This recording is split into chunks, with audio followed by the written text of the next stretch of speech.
welcome to another episode of Music Musings. As always, I'm your host, Eric, and with me, as always, is Pat. Pat, how are you? I'm good. How's everyone doing? Hope you guys had a great New Year's. Hope you guys stayed away from the cold. And Enjoying the holiday season? Yeah, exactly. You know, spending time inside. That's what we should have done. Getting older, that's all we know how to do. And that's fine. How was your New Year's, if you mind me asking? It was fine. You know, just couch potatoes for most of the day. Yeah. Watched a lot of West Wing. Yeah. Gotta love it. Oh, my God. And our Great president, show. Bartlett, we trust. Bartlett, we trust. Absolutely. With us today, very special episode, rejoining us, second time, is our friend, Nathan. Nathan, how are you? Happy New Year. Happy New Year. Thanks for having me on again. Of course. Really excited to talk with you today, as always. Not as always. Say that a lot. Yeah. We are back at one of our favorite spots, Focal Brewery. Just making a day of it. Yeah. And we're glad you came here today. We want to talk to you a little bit about some of your favorite artists that you grew up listening to, I also enjoyed listening to, and talk a little bit about their influence on you, how you got to know them, and diving into some of the albums that you really enjoyed by them. So, glad you're here, glad you're talking with us, and excited to jump in. So, let's get into it. I think the artist we're going to talk a little bit about today is Panic at the Disco. For me, I didn't really I didn't listen to them right away. I kind of went Fall Out Boy first, and then started to listen to Panic after I heard about them from listening to Fall Out Boy. But interested to hear, I know you listened a lot to Fall Out Boy in high school years, also as you got older. But just want to hear your thoughts of how you got into Panic, how you first heard about them, and anything else interesting you want to share about Panic and your perspective on how they influenced you. Sure. It's funny that you mentioned Fall Out Boy. So I was a sophomore or junior in high school, and my friend was giving me a ride, and she, put the CD on, and, I hear, the guy starts singing, and I said, oh my God, Fall Out Boy has a new album. And she's like, this is Panic at the Disco. And I said, oh. I like you said, I'm a very big Fall Out Boy fan, and I was since their first album. And when I first heard Fever You Can't Sweat Out, Panic's first album, the timbre of Brendan Urie's voice is very similar to Patrick Stump's. So I literally thought I was listening to Fall Out Boy music. So that's how I got into Panic, just because it sounded so much like Fall Out Boy. And that first album, that came out in 2005, right around when From a Cork Tree, Fall Out Boy's album. From front to back, it's very hard for me to like an album front to back. Yeah. That was an album that I had her burn for me, and I listened to on repeat, till I couldn't play the CD anymore. The reason being is because I was so captivated by Brendan's voice. I was always captivated by Patrick's voice. Having like a 4-octave range, going from super low notes to very, very high notes and layman's terms. It was always an attractive vocal quality for me as a singer. It's something that I idolized and, was very impressed by. The musicality of Panic was very similar to Fall Out Boy, including their very, very long sentence, long song titles. Yeah. I came to find out that the guitarist for Panic, Ryan Ross, former guitarist, messaged Pete Wentz, the bassist of Fall Out Boy, on LiveJam, and that's how they were discovered, and Pete Wentz signed them to Decadence Records. So they were very closely tied to Fall Out Boy, and they knew what they were doing. Right. LiveJournal. We're going back 20 years, 20 years plus. So right then and there, I was hooked from that album. But, their repertoire is a very huge musical roller coaster. They have strayed very far away from the Fall Out Boy sound, which I like. And now, looking back, when I listen to Fall Out Boy and Panic, there's no question in my mind what I'm listening to. But when it's something new, I just assumed, you know. Right. So that's, long story long, that's how I got into Panic. That's yeah. I mean, that's very interesting because the way I found out about Panic, similar to you, I think it was just through listening from Fall Out Boy. And I think you probably played a role in this. I don't really remember. My memory is terrible, but definitely it was because they were very close. Those two bands, I remember. I remember even some of their videos, like music videos. They were both in their videos. Yes. So surely enough, if you listen to Fall Out Boy, most likely you've heard of Panic at the Disco at some point. But I didn't actually know a lot about the whole Pete Wentz connection with Panic. Yeah. So that's interesting. Tell me about your first, either your first song that you really enjoyed by Panic or the first album that you really got into. Whichever you want to start with. Well, their first album, for starters, is obviously what got me hooked. Their first song that I ever listened to was actually called London Beckon Songs About Money, written by Machines. Again, sentence-long song titles, which is very Fall Out Boy. It comes in with a bang, and his voice just shoots up. It just keeps going. It's like you're going up a roller coaster and just finally falls, and it's just a driving force. All of their songs are such a driving force. It makes you want to run around the block, right? And what was cool about it was that the first half of the album was very post-pop punk emo, a little harder, and then they had this intermission in the middle of the album where it was kind of this like pseudo techno like intermission, they called it. And then the second half of the album is this avant-garde, very artsy, not as much emo, and that's where I Write Sins Not Tragedies came in. The orchestra part. The vocabulary and all of his lyrics. I mean, it came right in time for the SATs. I mean, surreptitious. I mean, I've got most of my vocabulary from this album. I mean, the lyrics in this, I was like, what is that word? You know? But it was very cool how it was like they made it like Act 1, Act 2. And it was fascinating to me that they took such a stark difference from like one part of the album to the next. But your vocals always drive it. Yes. His voice is just, I'm addicted to his, not only style of singing, the timbre of his voice I find is very pleasing. Oh, yeah. That is something about Brandon that is his vocal agility and his ability to just hit the high notes, jump back down into another octave or register, and just nail it every time. He's truly like gifted or very talented musician himself. And I think that also says a lot, and I think why it's so similar to like Fall Out Boy, is Patrick himself is also, his vocal agility and ability is pretty similar. Which again, I think, they're both very tied. If you listen to one, sure enough, you're probably going to hear the other band. So is there any song off that album that really, connected with you or you're really interested in, or is it just, I know you said you could listen to it top to bottom. Aside from the one song I mentioned already, which was the first song I listened to on that album, which was the one that writes songs about money, just the whole album as a whole for me was really just a pleasure to listen to. Not anything in particular, something that was like an earworm. In fact, I Write Sins Not Tragedies was not even in my top 5 favorites. I like the song, but that album made me, wait for the next album, right?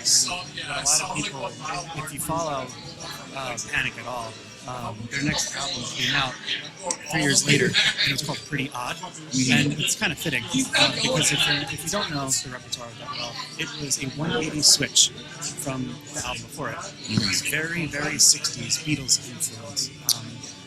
Their hit, 9 in the Afternoon, is probably the most similar song to the album before it. And to be honest, I'm a creature of habit. I was very turned off by this album at first. I loved 9 in the Afternoon, but everything else, I was like, this isn't what I wanted to hear. Right. This is a change. Yeah. Right. But eventually, I came to love it, and I was like, okay, this is musical growth. This is the direction they're going in, and all right, I radically accept that this is what they're going to be doing now. Yeah. That's fine. Right. Come to find out, their next album that comes out in 2011, Vices and Virtues, the bassist and the guitar player, Ryan Ross, lyricist and primary songwriter, leaves the band. Brendan, by the way, was the last member to join the band in the first place, and he was kind of like a late add-on, right? So Ryan Ross was really the mind behind Panic! At the Disco, and when he left, it was just Spencer, the drummer, and Brendan doing the next album. And you can see them go right back to the first album. I said, okay. So I come to find out there was creative differences. The band decided to keep the name, but half the band left. So you come back with the Ballad of Mona Lisa, which is one of the first singles off that album. And it's very I Write Sins Not Tragedies Part 2. You hear it, right? Yeah. Though that album was not commercially popular, it got me back into like, okay, they're doing this again. They really are. The album after that, it's still the two of them. It's still Brendan and it's still Spencer, and it's Too Weird to Live, Too Rare to Die, 2013. This was still them keeping their roots. They got into like a little bit more hip hop and experimental. Their song Miss Jackson. It's the first time they sample like a female artist, like no, this is you, Miss Jackson, and it was very like hip hop. The beat was very hip hop. And I was like, okay, and it's all about Las Vegas, which is where they're from. And then they came out on that album, This Is Gospel, which is a very like vocal harmony, very Imogen Heap-esque, like very, very different from them. And this kept me captivated. Though the album to me wasn't a front to back, like I'm going to listen to this, there were just some seriously good songs. But the reason I'm going through the discography is because the album after that came out in 2016 called Death of the Bachelor is when the band completely just went into a completely different direction. Okay. And come to find also that it is now just Brendan Urie. Yep. It is just him. And on Death of the Bachelor, that album, he does every single vocal and musical part on that album aside from the horns. Yep. Drums, piano, bass, you name it. Theremin, like everything. He recorded it in his home. That album, in my opinion, is the best album since their first. It is, in my opinion, an absolute masterpiece. And they continued to grow. He continued to grow with the album after that. Pray for the Wicked, 2018, and finally their last album in 2022, Viva Los Angeles. I like it because there's musical growth, but they didn't stray too far off the beaten path of what they were doing. Right. And his voice, I didn't even think this was possible. Just continues to get better and better. Yeah. And as a vocalist, it's funny that I just said that because your voice is a muscle. The more that you sing, the more endurance you have and strength to stretch that muscle. Right. Of course you're going to get better. But like I didn't think he could hit a higher note. Right. I thought that was like there's a ceiling somewhere, and he just broke it. Ooh, okay. So that's why they remained one of my favorite bands because I love the writing style, the growth, his voice, and everything. So you're talking to the ultimate fanboy here. Obviously, this is biased, but when it comes to commercially hip music that people like, their first top 40 hit was on the later album Pray for the Wicked in 2018 with High Hopes. That was a top 40 hit. It was number one. Everyone knows that song, and that put them on the map. Just like Fall Out Boy really wasn't a commercially hit band until they took a break and came back with songs that you hear on football commercials, like Centuries and all that stuff. Now they play arenas because of that. Panic, if they ever come back, would be able to do that. So that's why I'm so obsessed. Yeah, and I thank you for that history lesson. That was very thorough. Yeah, I loved it personally. Love it. I'm over here, glued to my seat, taking notes. I'm like, please keep going. No, and I didn't know. I knew that at one point they did break up, and it was him by himself who recorded that album. And I agree that Death of a Bachelor was probably my favorite album. Yeah. And I don't know if it's, well, because he had the ability to do whatever he wanted without others kind of stepping in, which is interesting. Because that is my favorite album, and it's him. That's all him. Yeah. And it's incredible. Like, he played the drums, played every part on there except for the horns, but that's insane that he has the ability to just do that. Right.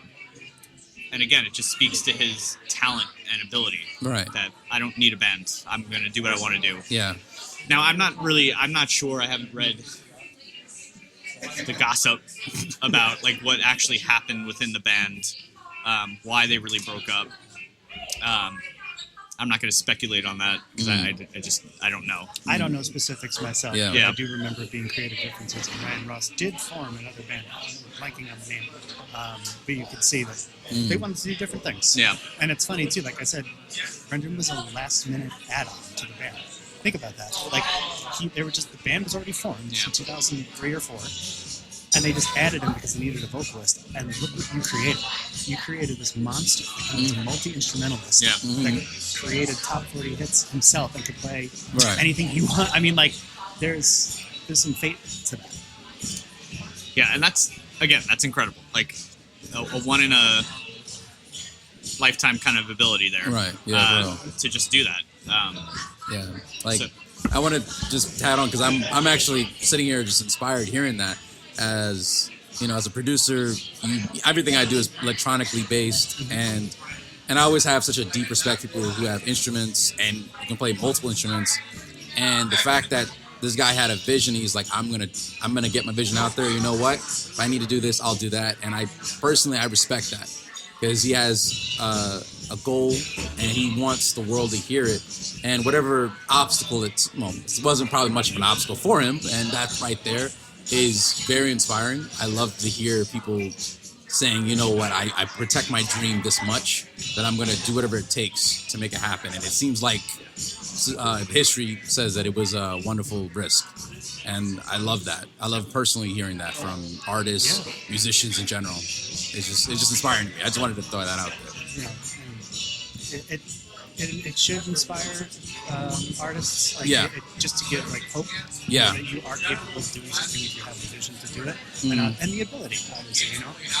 And for those of you listening, and even both of you, you know, after their last album, 2022, Brendan, you know, called the band quits. Now, they didn't necessarily say gone forever. You know, last October, they did a 20th anniversary of A Fever You Can't Sweat Out at what's that festival called? When We Were Young Fest, right? Oh, yeah. So he's still there. My prediction, when he first announced this, he's 2 years older than me. So he's like 30. He's going to be 39. He had a child when the last album came out. He's taking a break. In my opinion, my theory is that he's going to be back. It was maybe Brendan Urie, and it won't be Panic at the Disco anymore. I mean, I don't think we've seen the last of him. No. It may just not be the name. It could be, but that's my theory because he's still active. He does things here and there. He's way too young to retire. Yeah. Yeah. Yeah. You know. And he's too talented. Yeah. Let's not be silly. Yeah, exactly. You need to come back. Thanks very much. Please do. He listens to this podcast, Yes, so 100%. he'll return. He's like, got it. I need to come back. Message received. All right, so let's switch into our next little segment here. Talking about, because you yourself, you're a professional musician, you play all the time, weekends. How, or if at all, how has Brandon or Panic's music influenced you, either like consciously knowing or when you listen back to your own stuff, or even just your playing style in general? Have you been influenced at all by Panic, Brandon, in any way, you think? Yeah, mainly vocally. It made me more astutely aware of vocal technique. In fact, he had some videos I watched on how he used to warm up. Mm. He did. I think it was Kinky Boots. He was on Broadway. And he said he would take a paper towel and he'd grab his tongue and go and do like scales like that. And that's apparently like a Broadway thing. If I'm remembering this correctly, that's what he said. I'm not a Broadway nut, but the people that sing on Broadway are no joke. And if you can sing on Broadway, you're also no joke. Yeah. So I took a lot of his warm-up techniques and I started doing them before gigs. So that helped a lot. But more just being very aware of tonality and knowing when and when not to push my limits. I'm very much a chameleon, so like when I want to try to emulate someone, I really try to. Yeah. Sometimes it comes out well, sometimes it doesn't, and sometimes it's a blessing and a curse. So if I want to make it my own, stop trying to sound like him, or if I'm trying to cover it, like try to sound like him as best you can. Yeah. But really, just trying to be as on pitch as possible, because when you set the bar that high, being one of my vocal idols, it's like, all right, well, I want to be like him. You don't want to beat yourself up if you can't do it. I cannot sing as high as him, and I cannot actually sing as low as him either. But my vocal range over the last 20 years has improved just by performing and listening and just trying different techniques. So that's basically, when it comes to Panic, that and Brendan, it's really just the vocal sugar. But I'm original material, which I never play live. Of course, the musicality, obviously in there, as is so many other artists I listen to. Yeah, and I think that from the videos I've watched of him, even the goofy videos of him on YouTube, which there are plenty of him. Yes. The Drunk History of Fall Out Boy. Yes. Yeah. If you've never watched that, please watch that. The Drunk History of Fall Out Boy. Shockingly accurate. Yeah. But you see him mess. It's fantastic. It's really good. But I think I've seen some of the warm-up techniques that he does, and it's fascinating and amazing, his ability and how much he actually knows of how to use his voice like an instrument. Right. So it's very cool to watch, and it's impressive to see how much it's helped you as a musician yourself.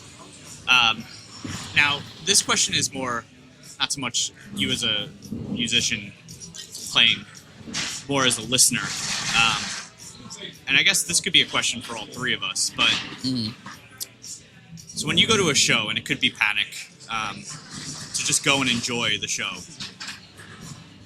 are you able to turn off your musician ear and enjoy the show? Or is it always on? And if so, how does that affect your listening experience?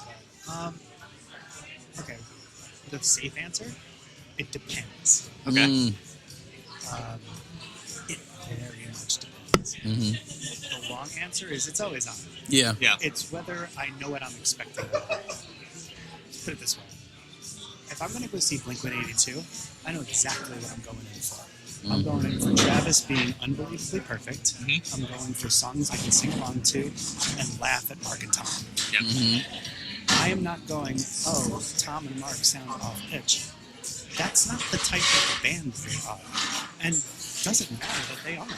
Yeah. They go for nostalgia, catchy music. You go for Travis doing an absolute nut job on the drums. And you go to laugh and reminisce. Right. So I don't go and say, oh, the concert sucked. Never have I once been to a Blink concert and went, that was terrible. Yeah. It's because it's what I like. Now, if I go to see one of my other favorite bands, Humphreys McGee, for those of you listening that are not familiar with a jam band, with Fish, the same kind of deal. They never played the same set list twice, ever. All of their songs, there's a lot of improvisation. They're very technical. So I can tell when they're having a good night and a bad night. It doesn't ruin the show for me, but I'm more aware and I'm real. It's a musician's band. Yes. You go and you're like, oh man, he's on it tonight. Oh, that solo, or the harmonies are tight, or oh, they're connected. You can see them. You can see them connecting on stage. So that's when my musical ear is on way more than it would be for Blink-182, because it's two different experiences. Yeah. The only other instance that I would say is if I'm seeing a band for the first time that I am very impressed by and have wanted to see for a long time, and they don't sound like what I thought they would sound like, then, you know, it can be a little bit of a letdown. But, you know, you're really, a lot of the time, when people go to see a show, 9 times out of 10 is, oh, the singer was really good, the singer wasn't good. You know, because that's very obvious, like, if a singer is good or not for musicians or even people that don't sing. Like, it's probably one of the larger things that you notice. But even then, I try to always remember, this is one show. You do not know what is going on inside that singer's head. They could be sick. They could not hear themselves in their in-ear monitors. They could be having an off night for personal reasons. I say this because all 3 of those things have happened to me when I sing. Yeah. And so every time now when I see a singer and I go, oh, no, sound good. Well, when I'm out at a gig and I'm getting over a cold or I have a cold and I don't sound good, I'm, like, all these people think I suck. Because they saw me once and maybe will never see me again. So it's always just good to kind of put it into perspective that it's not always just that easy to sound that good. There's so many other circumstances that can prevent you from being at 100%. Yeah. Pat, how about you? I'm glad. I think we're going to be on the same page. The safe answer is it depends. You're right, as Nate was saying. Because when I go to like a show, whether it's a band or a DJ or an artist I'm listening to, it depends on my relationship to that band, artist, or that sound. I actively try to quiet that voice in my head. It's not easy, but I try to, trying to reverse engineer, trying to understand what they're doing, their mixes. There's a part of me that's always breaking it down, and I'm figuring out what plugin, what effects, what their technique is. I'm always thinking about that. But in the back of my mind, I try to first think about the one thing that's always important that I think every musician, producer, DJ should always worry about is the fan. Can the fan in me enjoy the music? And if I can, then yes. Am I going to still reverse hey, maybe I would have did that, or maybe they hit all the targets? Yeah. Right. But for the most part, I try to just think about how I feel in that moment, and how does the music, does the music capture a good experience for me or the next person? So I think that's what I always judge on is the theme, are they able to hit the target immediately? If they don't hit the target, then I'm okay, what went wrong? And then I can kind of reverse engineer it a little bit, but that depends. But for the most part, I try to just focus on the moment. And in the back of my mind, I hear a little voice going, they missed it. They missed that decibel a little bit. They didn't smooth that bass out a little bit. I'm hearing it, but I'm trying my best not to think about it, because I'm I want to just have fun. But in the back of my mind, I always think about it. So yeah, I agree with Nate on that. Yeah, I think. How about you? I'm pretty similar. Yeah. To Nate, I think it depends on the situation. Yeah. If it's a band that I really enjoy the drummer specifically, because drums are my heart, I can't turn it off. I'm gonna listen to the drummer and what they're doing. If I go see Mars Volta, well, Thomas Pridgens doesn't play with them anymore, but when he did play with them, I didn't care about anything else happening. I only listened to him because he is a god amongst men on the drums, and you will respect him. Really? Yeah. Okay. If you've never heard Mars Volta with Thomas Pridgens, you missed out. Okay. Because he's an absolute monster and terrifying.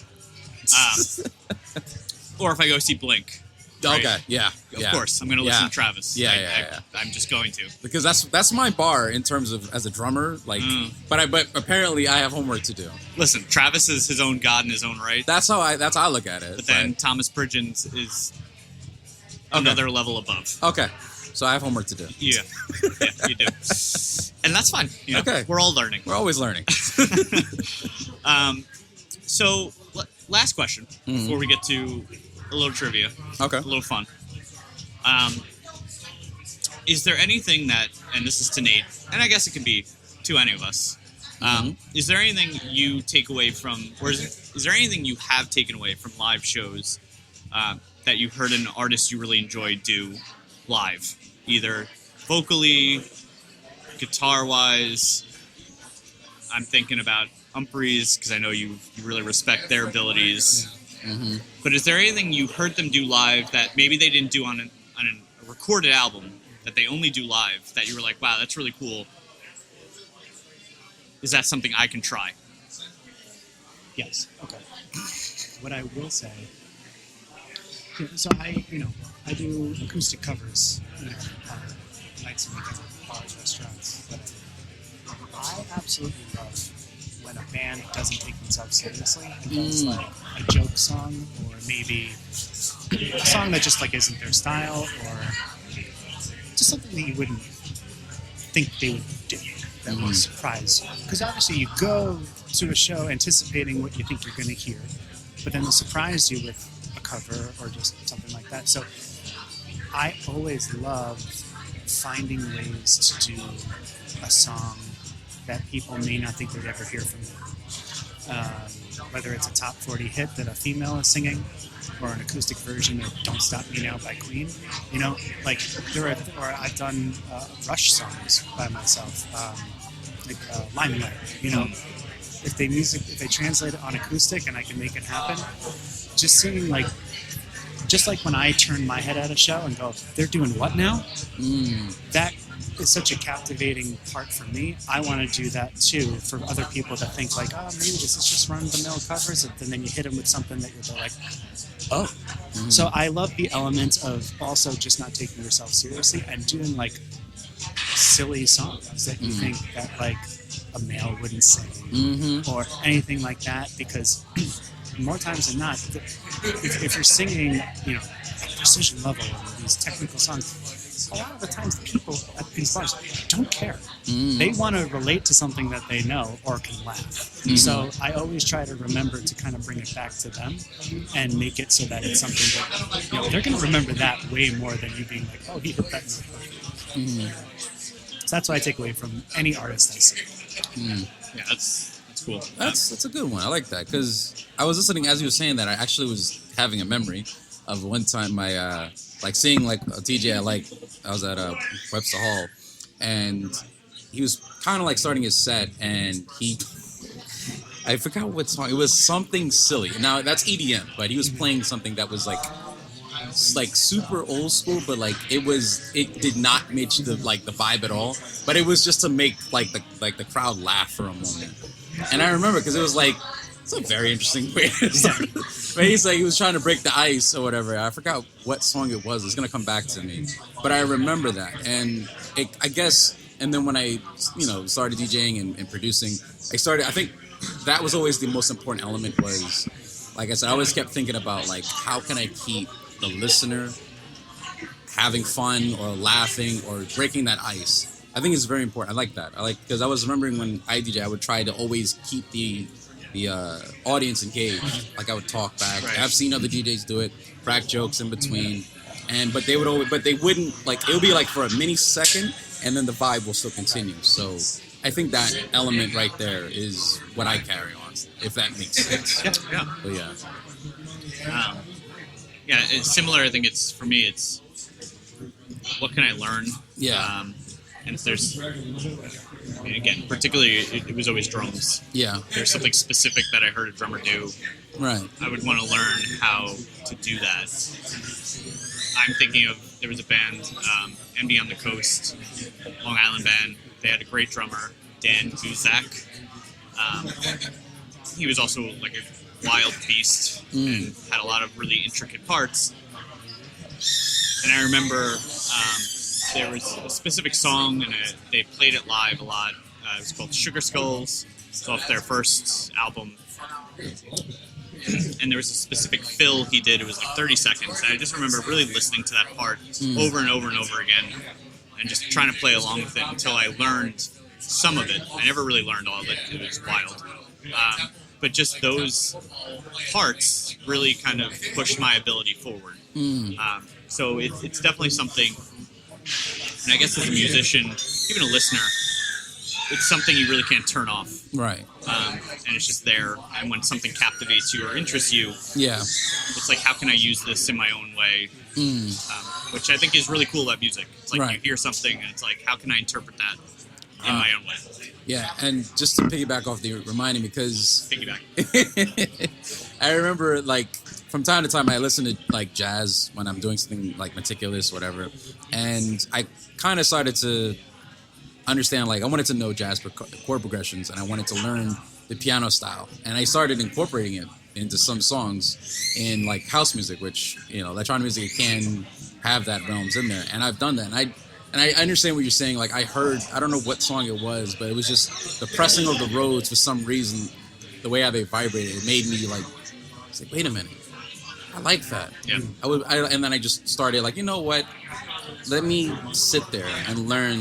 First off, by the way, still complex. I'm still learning, but it is. But I know what you're saying. Like, I took a moment. I was like, actually, I want to learn these. Like, I want to start incorporating these type of like style and mixing it with electronic or house. So I get what you're saying. Yeah. I love that. As a musician, we're always in the state of evolution. How do I copy this, make it my own, and give everyone else no credit? Just kidding. You know, like, No, but you're like, good. yeah, you want to take it as an influence and make it your own. Yeah. Without it being a blatant copy. Yeah, right, Right. exactly. And that could be a delicate line, you know. But music is very universal. It is what you make of it. It's subjective, and you know, music is all about influencing other Right. musicians so that you can morph into this creativity bubble of your own. And that's it. That's what's so beautiful about music. That's why I love talking about these things. Right. Oh, you're right. Well, that's a beautiful way to end that segment. I'm not going to say anything more about that. No, neither. No, end it right there. But let's get into a little trivia. Gotcha. I have a little game we're going to play. Okay. Unfortunately, Pat, you're going to be the second player. Okay. You're going to go against Nathan. It's Oh, really wow, exciting. great. And it's, Competition. It's on his terms. Oh, so I'm definitely gonna. That's fine. Okay, so explain. So we're going to play a little trivia game here. And you're not allowed to look at my screen because Okay, my answers are here. got it. Okay. So Oh boy. take your I'm eyes gonna out. look at- I'm gonna look at Stare him in the eyes. face. Oh, great. For our listeners out there, Nathan is sitting next to Not me. gonna- Yeah, Got that. it's like playing against Kobe right now. Yeah. It's, Yeah, it's serious. it's a little intense. All right, hit it there. So we're going to play a trivia game here. It's going to be all about alternative music Okay. from 2010 era, Okay. Long Island. So I'm going to ask the question. I will give you 4 answer choices. Okay. Whoever says their name first, that's you buzzing in, will get a chance to tell me the answer. If you get it wrong, or if you don't answer within 5 seconds, Okay. I will give the other person a chance. Okay. We'll do. Let's do. I don't know how many questions there are. Let's go with 8 questions. Okay. So whoever gets the most wins. And you don't win anything because we don't have funding or money. So you don't win anything No. other than a pat on the back. Okay, so I don't feel bad about losing. Got Right. it. Great. Sure. Okay. I mean, pride, but besides that. Pride. All right. Okay. Okay. So we ready? Yes. Okay. All right. So, first question: which band recorded the hit song "Africa" cover in Weezer. 2018? Panic at the Disco, Weezer, Fall Out Boy, Paramore. Sorry, I forgot you were gonna name the bands. Weezer. Okay, so Nathan, you're going with Weezer. Oh, I have to. I don't know. I'm sorry, I'm drawing a blank. You said cover. All right. Yes, I- you are correct. It is Weezer. So I didn't know the cover. I was like, oh, great. Okay. you have a point. Okay, you're going to say the answers, the choices first. I forgot. Okay. Yeah. Yes. Continue. Yes. Please wait until I'm done. I need to. I have no self-control. All right. Pray for me, folks. Next question.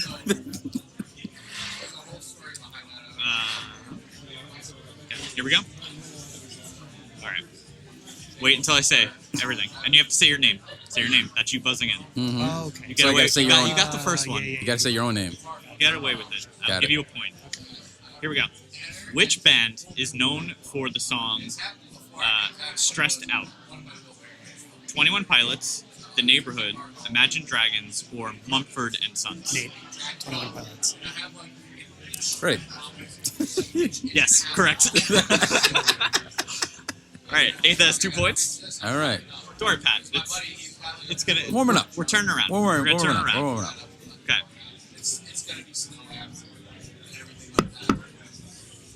Okay.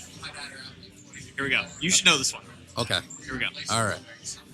Who released the song "Electric Fields" in the 2010s? All right. Yeah. Vampire Weekend, MGMT, Foster the People, or Tame Impala? Nate, Wait. So I go. Sorry. That's MGMT. Sorry. MGMT. Thank you. Sorry. I was confused. I'm not used to saying my own name. I'm sorry. I Guys. thought, aren't we supposed to say our own name? Yes. Yes. So Sorry. you saying your name is your buzzing. Sorry. It's It's your just, buzzing. I'm just not used I'll to give you saying it. I'm gonna give you. I gave him one, Let him so I'm have giving you one. All right. Thank you. I was like, I'm just not used to saying my own name. Sorry. Get used to it. All right, MGMT. Yes. So it's 2-1. Okay. Nathan leads. Here we go. Let's see. Next question. Okay. Which group sang "Ain't It Fun" in the 2010s? Panic at the Disco, Hazley, Coldplay, or Paramore? Nate. Yeah. Paramore. Okay. All right. All right. So it's 3-1. Thank you. Okay. Just trying to do some quick math It's in my head. 3-1, Pat. Did you tell Yeah. me? Okay. He's just really trying to rub it in. I'm not. I know. You're a call. You're a call, baby. The referee is not making this easy. There's a lot of rules here. Yeah. All right. Land the plane, Derek. Take a sip. Next question. It's all right. All right. Last round, apparently. Oh, wow. All right. Here we go. Oh, actually, I don't know if you're going to know this one. You might. Who is the lead vocalist of Imagine Dragons? Dan Reynolds, Tyler Joseph, Gerald Way, or Brandon Urie? Nate. Dan Reynolds. Is that your final answer? Yes.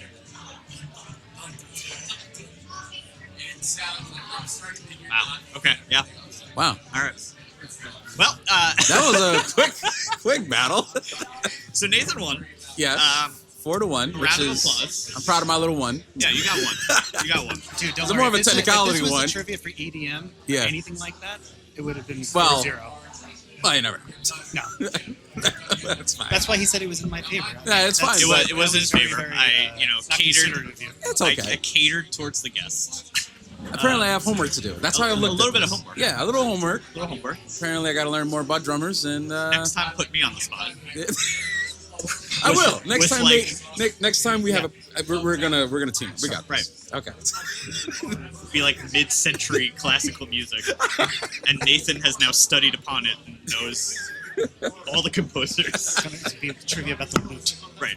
Oh man. Well, anyway, that was a fun episode. Yes. Thank you, Nate, for joining us. Thank you again for Appreciate having me. it. Of course.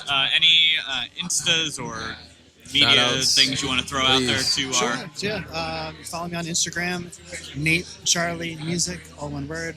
Instagram, playing Long Island bars and restaurants. 3-4 times a month. Come on down, say hi. All right. Well, thank you for joining us, and we will see you next time. Take care, everyone.